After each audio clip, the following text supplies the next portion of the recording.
রাতে লন্ডনের হিথ্রো বিমানবন্দর থেকে ঢাকার উদ্দেশ্যে রওনা দেবেন বিএনপির ভারপ্রাপ্ত চেয়ারম্যান তারেক রহমান। লন্ডন থেকে এই বিষয়ে সবশেষ তথ্য জানিয়েছেন জাহাঙ্গীর হোসেন। আমি এই মুহূর্তে দাঁড়িয়ে আছি হিথ্রো এয়ারপোর্টের টার্মিনাল 4-এ।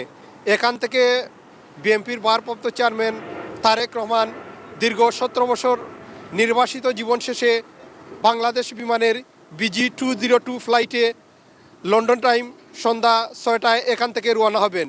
ইতিপূর্বে বিএনপির ভারপ্রাপ্ত চেয়ারম্যান তারেক রহমান লন্ডনে দলীয় নেতা কর্মীদেরকে এয়ারপোর্টে আসতে নিষেধ করেছেন।